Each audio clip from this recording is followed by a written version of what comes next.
I love talking about the paranormal.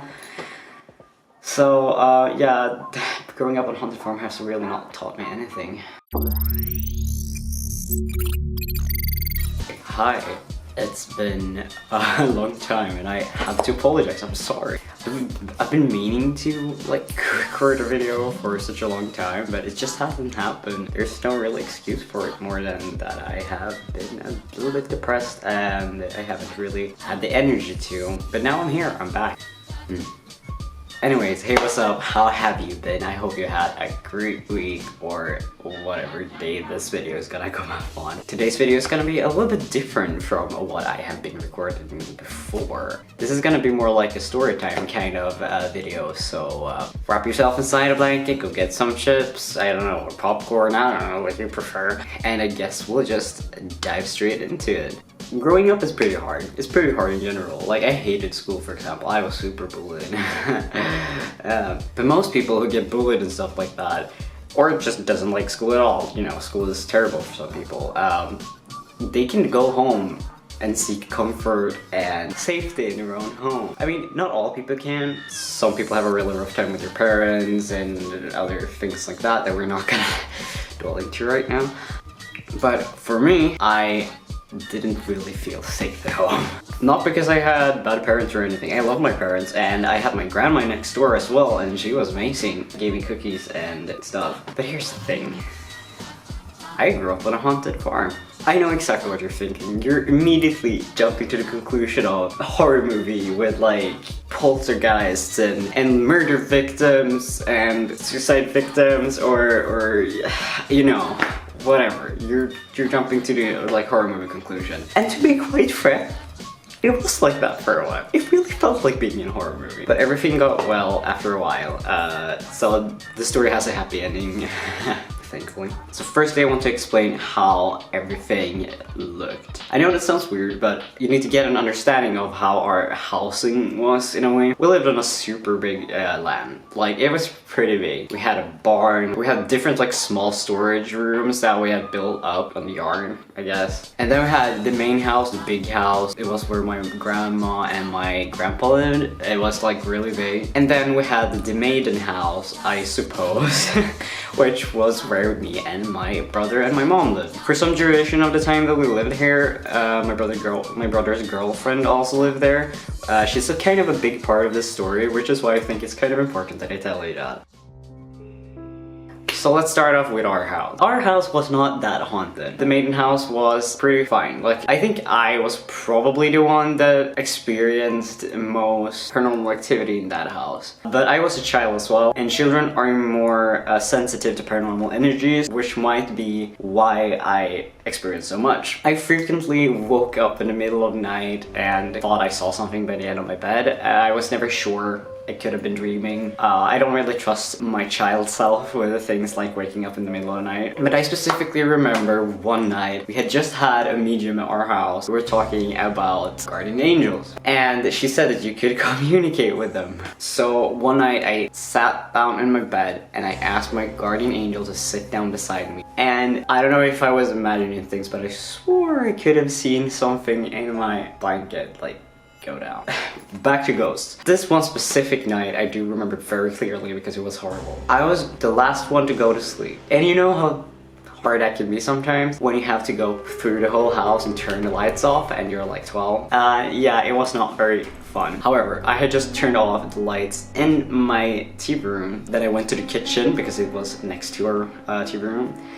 And then, last but not least, I was gonna turn off the lights in the hall. Here's the thing. My room is upstairs. The stair to upstairs, it goes crooked. It goes like this. So I'm standing here by the stair that's going up like that. There's a wall here. I can see anything there, you know? And I just remember that I have to run because I don't feel safe. So I turn the lights off and I make myself prepare to run, and I can just feel this presence just pressing up behind my back. And I just run. I just run for my life. But that's basically the only thing that happened in our house.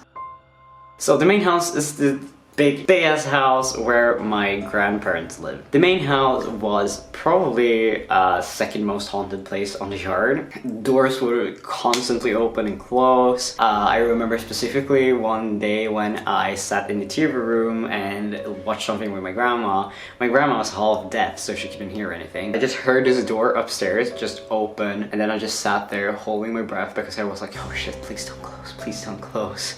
This is scary. And obviously it closed. I've had numerous friends over there because our house wasn't that big, so sometimes we slept at my grandma's place, considering she basically lived in a mansion. And my friends has numerous time experience knocking in the walls. I don't know why specifically knocking in the walls. I guess it could not, like, you know, be spiritual activity. It could be just wood being wood, but the knocks are so clear. That's the point. That's the thing. I know how wood sounds like, and there is this special place which is the guest room that is exactly next to a storage room where like no one walks in because it's locked, and I think my grandma's the only one who has the key. However, you constantly hear knocks from that room, and they are clear. They're really, really clear. There is a certain room in this house that was my grandpa's room that had a presence, I would say. There was a certain energy in this room that always made people uncomfortable. As soon as you walked into this room, you can felt like a weight on your shoulders, and it got hard to breathe, and it just felt horrible. I always, like, constantly felt paranoid as soon as I walked into that room. It was horrible. We also, conveniently enough, had a rocking chair, and I think you know where this is going. You can see it rock sometimes without anyone being there. The woman in grey is, we don't really know who she is. We haven't found any information of it. We just know that there lives a spirit there who has a grey dress, and she's a woman, obviously. The woman in grey was someone I think I first not experienced, but I saw her. I did not see her, but okay, listen. There is an old portrait of a house, like a photography portrait. It's a picture. Yeah, of my grandma's and my grandpa's house. So one day I stood in front of that picture and I was like, haha, wouldn't it be funny if I could see a person in one of the windows? What exactly do you think I see? A person. I can't show you the picture because we don't own this, we don't own the land, or we don't own the like houses and stuff anymore, so I don't really have the rights to show pictures of it. Either way, in the in the last window, furthest down to your right, you can clearly see the figure of a woman standing there. You can see it so clearly that you can tell that she has her hair up in a bun. And she has a dress that is pretty tight down here, and then it goes out. So judging from that, that's just probably from like way back in time. I thought I was crazy when I saw this, until I talked to one of my cousins. My cousin, let's call her V. V had seen this woman.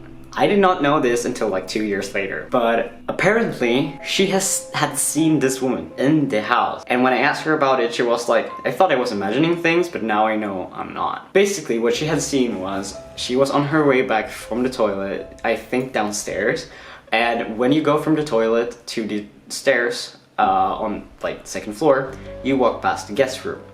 She had walked past the guest room and looked into it, and apparently seen a woman in a grey dress standing and I think doing something. I don't remember if she said that she was like packing something or if she was tying her dress or something. She clearly saw this woman though, which is not very nice. So talking about photographies, we actually have managed to capture a lot of photographies of our ghosts or spirits. Pardon me. Basically, this is where my brother's girlfriend comes into the picture. My brother's girlfriend moved in with us after like a year of them dating. And they were together for a pretty long time. She had a camera. I did not have a camera back then, but she had a camera. And we got along really well. So basically, at one point, she had taken a picture with her friend. I don't remember what exactly happened, but she had captured something. Though I do remember clearly as day that one time we were down in the barn taking care of the horses when she was gonna take a picture of her horse, and then in the background she captured two men standing with a pig. Like literally standing with a pig. You couldn't see them super clearly, but once you zoomed in you could clearly like tell where the eyes of the men were. You could see the smiles, you could see their bodies, and you could clearly see, like, I think it was the hooves or the snout of a pig. I don't remember. It was either way.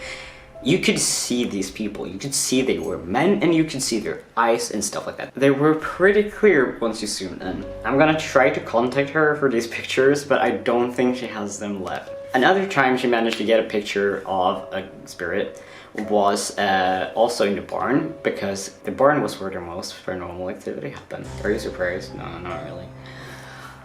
So basically, the story behind this is that she and my brother went down to the barn together with my cousin, and my cousin was super cocky and running around and screaming stuff. He was like screaming swears at them, like, "Come on, fuckers, you don't exist, haha, you fucking cowards," and stuff like that. And my brother and his girlfriend were obviously uncomfortable by this, because I wouldn't say my brother believed, but he likes to be on the safe side. But she obviously believed. As they walked around down there, she was taking pictures just to see if she could capture something. And they went into the silo. The silos is a horrible, horrible place.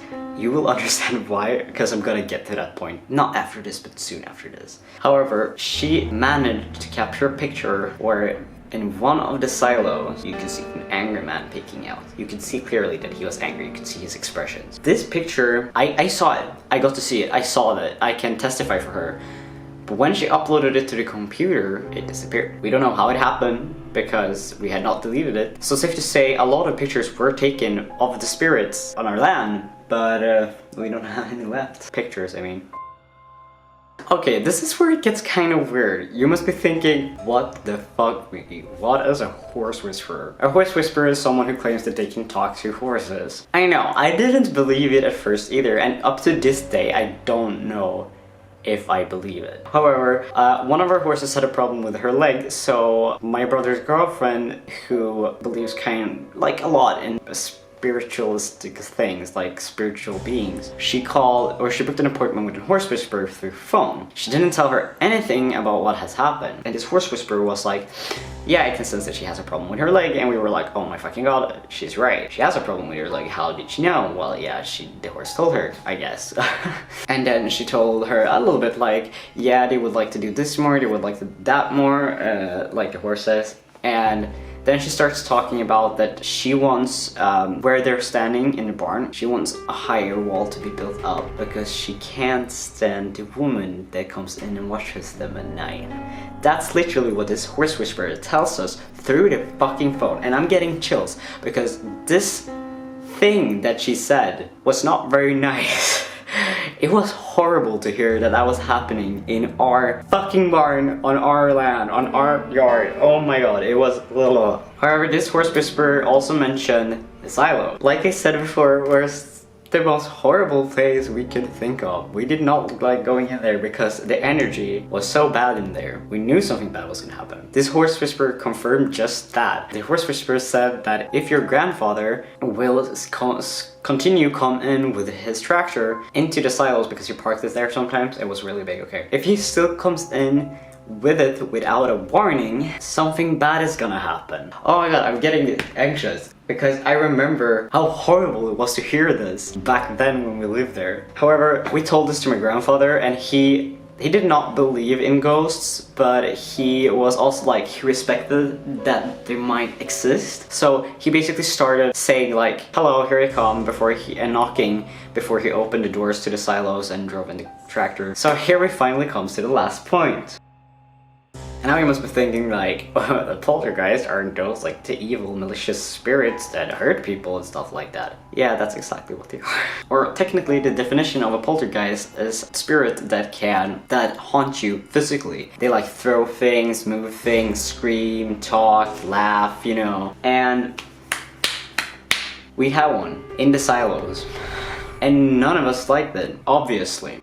When this poltergeist, I suppose, started with the bad activity was when my brother's girlfriend one day was finished tending to the horses. She was like rinsing the roofs and stuff. And basically, you know, these things that you rinse the hooves with, they look like basically a really tiny pickaxe. And she was on her way back. She took this little pickaxe thingy and she hung it up on a wall on like a nail. It was a crooked nail. It went out like this. There was no way for it to fall off, or well, technically there is a way for it. And it didn't crooked like this. She hung it there, and then she went back to, she was gonna go home to our place, and as she was gonna close the doors, she apparently saw this pickaxe just fly away. And when I heard this, I was like, oh yeah, it could have just fallen. Then she was like, no, you don't understand. It literally flew away. And I was like, wait, what? And apparently this little rinse thing that she used for hooves, it just flew across the room to like the other side. And she obviously got scared and she just like closed the door and just like ran home.